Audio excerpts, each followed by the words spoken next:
Hello, everybody. So today I want to go over this county, Logan County. It's actually in Ohio. So for those that don't know, Ohio is a hybrid state. And what that means is that it's a state that has tax deeds and tax liens. For some of you that are new to my channel or old, I have a property that I purchased off of, I basically got the back taxes. I got a triplex for a little less than $12,000. And so today I was helping a student of mine find properties in Ohio. They specifically wanted tax deed properties. So a lot of times it can be confusing because the way the website is set up. And there's two things that I wanted to discuss as you're venturing in trying to find tax deed properties or even overages in a specific area that you live in. There's a few things that I want to cover. Now, I don't know. I'm going to get into it. I'm not sure if I could show you exactly how to do an overage list, but I could definitely show you the tax deed list because that's what she was interested in, was actually getting actual property. So I'm just going to get right into it and talk about some of the things that, newbies may make. And it's really important for you to be aware of. So this is a sale that's going to be coming up in February. And I wanted to do this video because I thought it was really, really interesting to see that for this particular county only, most the most of the properties, they're simultaneously. So they call this a sheriff's sale, which is also a tax deed sale.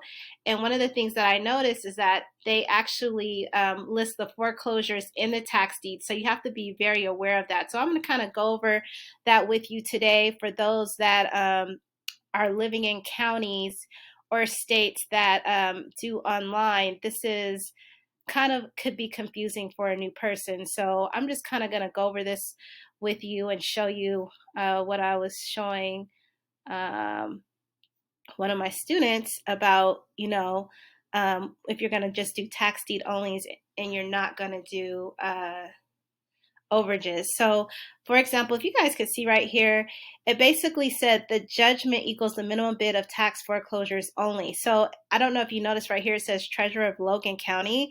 So, this is actually a tax deed, and this is the judgment, which is $10,000. So, basically, this county in particular, they do the foreclosures and they do the tax sales all together, which I thought was rather interesting, right?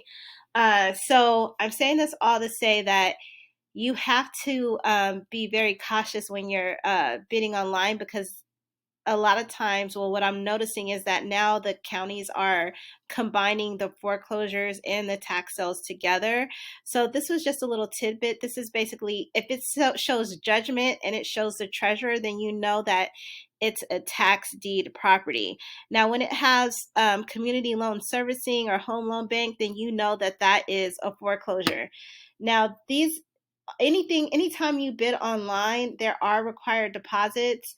I have to look into why they don't require a deposit for the tax deed property. However, that's another telltale sign if you are investing and this county does both of them. You want to make sure you have all the details because even when you're investing with tax deeds online, there normally is an initial deposit.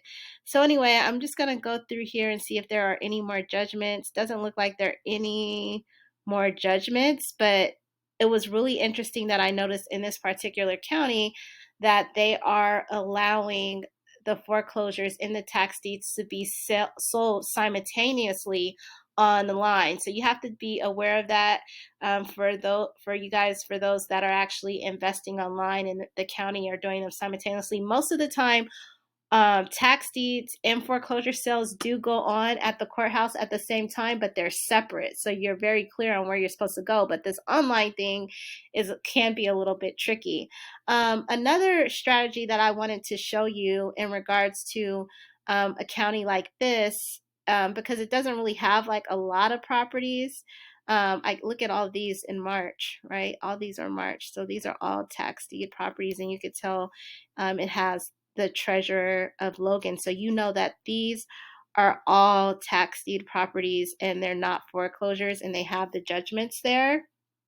And these are pretty good properties. But another thing that I wanted to show you, or let you know or make you aware of, is that sometimes you may not make it to the auction, right? And you're kind of like wondering, okay, well, how can I get there before everybody else? So I'm just going to take this property right here.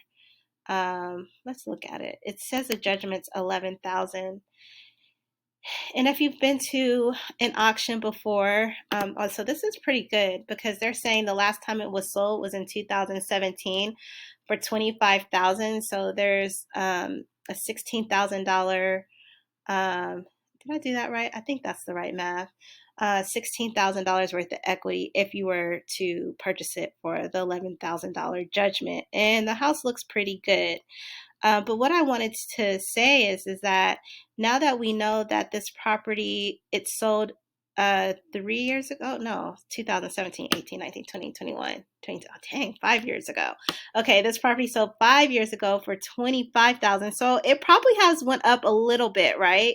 And we know the judgment is, where did it go? Oh, I have to go back. $11,000. I try to like be what do you call it, conservative. So knowing that the judgment, where did it go? Where's the judgment at? Where are you? Oh, right here. The judgment is 11,000 and it sold 5 years ago for 25,000. I'm quite sure it's worth a little bit more than that. So you basically would do your numbers on how far you would bid.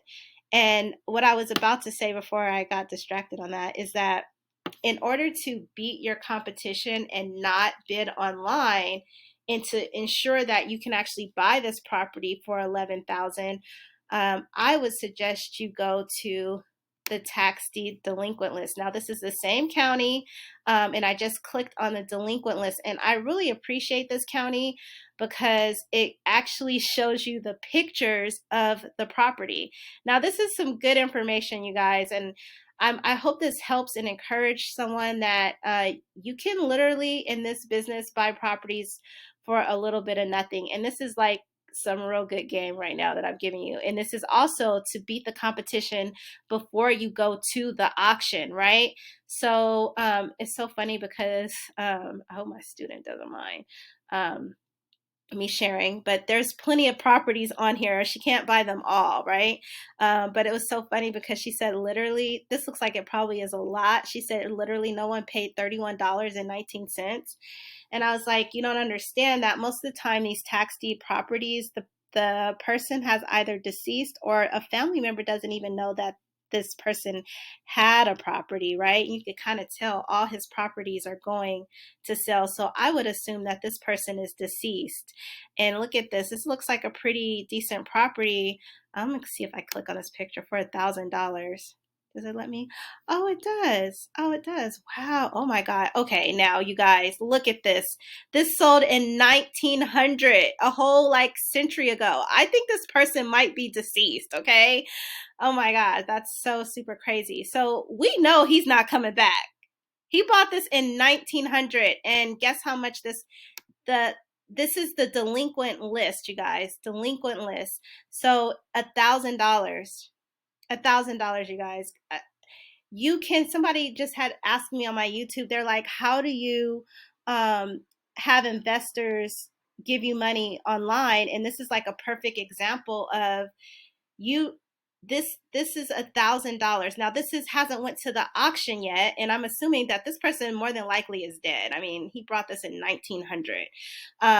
So how you could do this is you would position yourself, like let's just say, for example, you don't have $1,000, but I'm quite sure you could find, two people to give you $500 and you come up with the $12.30, right? You could basically look at this property and check the comps. If you guys look at one of my other videos, I do have on how to determine value without being a realtor. Some simple processes. I'll probably do another video too about that. But let's just say, let's just go with the last property that I was just showing you that sold 5 years ago for $25,000. Let's just say that this property right here is $25,000. Okay, you do the math on that. Now, the issue with this particular asset is that you would probably have to find an heir, because 9 times out of 10, this is going to the auction because you don't really have nobody to talk to unless there is a family member living in this home. But let's just say that there is a family member living in this home. You can basically go to that family member and tell them that the taxes are behind and you would be willing to pay the taxes on the property in exchange for putting your name on the deed. And therefore, you're allowed to actually be on that deed, and now you have the property. Now, this one's a little bit tricky because if the person is deceased, there are sometimes, I don't really know the probate laws in Ohio, but it just really depends on their probate laws, if you can actually add yourself to the deed or not. But let's just go with another property. They have a lot of cheap properties here, interesting enough. Like this one's $636.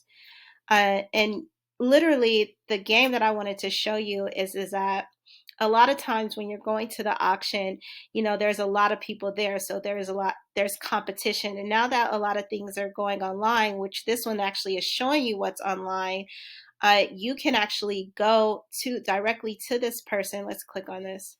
Let's see when they bought this house. They owe $636. Wow. So they bought this house in 2013. This house looks pretty decent, and it looks like Eric still lives there. So I would go knock on Eric's door and see how I can help him, right? So there's 2 ways that you can do this. You can, one, say, hey, Eric, I noticed that you're behind on your taxes, and I'd like to help you. One, he owes $636. I could do one or two things. I can pay the taxes for you and we become ownership, or I could give you a loan and now you owe me money, and so they would pay you plus interest. I personally am into purchasing properties, but I'm not really into renters. Another way you can do that is tell them that you would take over the property for them and you would give them more than the $636, and they could still stay in their house. They just, you basically are giving them a little bit more for you to acquire the title. Does that make sense? I hope I didn't say that. I'm like, as I'm thinking about what I said, I'm like, did that make sense? So basically, you can buy the property for less than $2,000 or $2,000 and it's yours, or you can actually have a renter. It's just really interesting. A lot of times people ask me, why wouldn't someone pay $636? Sometimes people just don't have it. So I don't know exactly. I did not check that, you guys. So I'm just thinking of this as it's popping up in my head. Some states have redemption periods and some states don't. I can't remember what the redemption period state is, if there is one. But if it is a redemption, you have to find out what that is, because what can end up happening is if you well, actually, you're not going to the auction, so scratch that. I'm thinking if you go to the auction, this is a strategy. I'm sorry. This is a strategy that I'm showing you guys to go to do before you go to the auction. So therefore, you're not held to the laws that are required underneath doing the auction. So basically, you as an investor would go directly to the owner and make a deal, period, end of story. So a lot of times, if I was to do it this way, like how I got my property in Ohio, I went directly to the owner and I asked them how much were they willing to give me the property for, in addition to me paying their back taxes.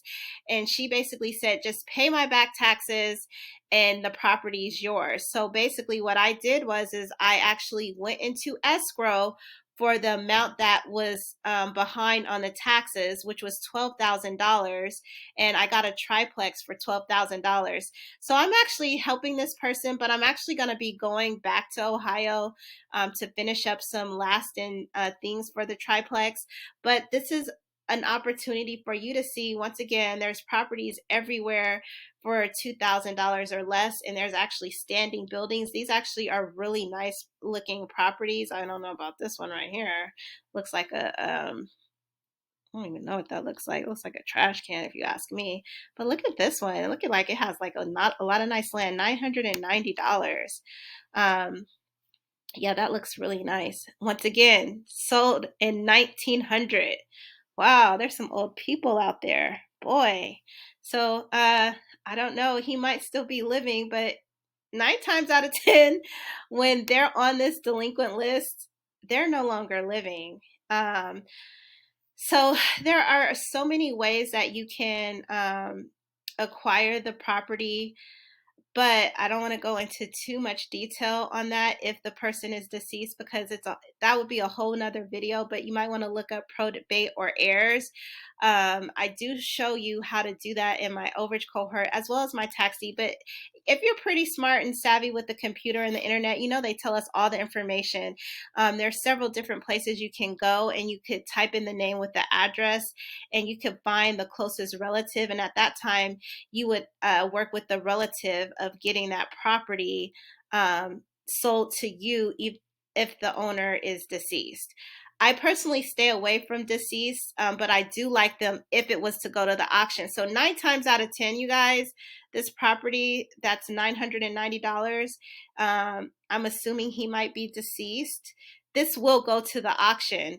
But if you want to circumvent the auction, you would have to find the relative of that owner and pay the taxes before the auction actually begins. And I don't know the process for this state in regards to doing probate, but this is a strategy that you can use to help you acquire properties. Oh my God, like look at this one. That one looks nice too, for $1,000 or less. When I tell you, so I've been promising people this link. I'm going to get this link, and it's really like direct access to properties. This is a little bit more of a hustle because you actually have to locate the owners first and actually do cold calling, whereas the other resource that I have, there's no cold calling. You're like literally going directly to the source and buying these properties. But this is just for people that really don't believe that this stuff is true. It is true. It's all over the United States. You just have to look in your county or your local county and ask for the tax deed. That's another thing I wanted to discuss with you guys. Right here it says auditor sales list. It's the same thing. They also have properties where you're paying the past taxes and the fees. So this property, and it's interesting because this is my first time that I actually saw, they call it an auditor sale. So I'm bringing this up to say that a lot of times when you're searching for tax deed properties, they come in different names. And so this was news to me. I was like, auditor sale. So they not only have an auditor sale, but they also have the sheriff sale. And then I showed you the delinquent list. So they have several different names that they utilize for selling these properties. It just really depends on, which ones you want to target and which ones you want to go after. I haven't done all the research yet to understand the exact process, but this one looks like it's not auctioned off. This appears to be something you would just basically go down to the county and negotiate with them if the case is still open. So that concludes my video. And once again, this was the delinquent list of all the properties where, once again, this is another strategy that you can utilize prior to the auction. Maybe I should repeat that. This is a list that you would want to work prior to an auction. If this video was helpful, please like and subscribe. Please make a comment. Anything would be helpful. Thank you so much, and happy investing, you guys.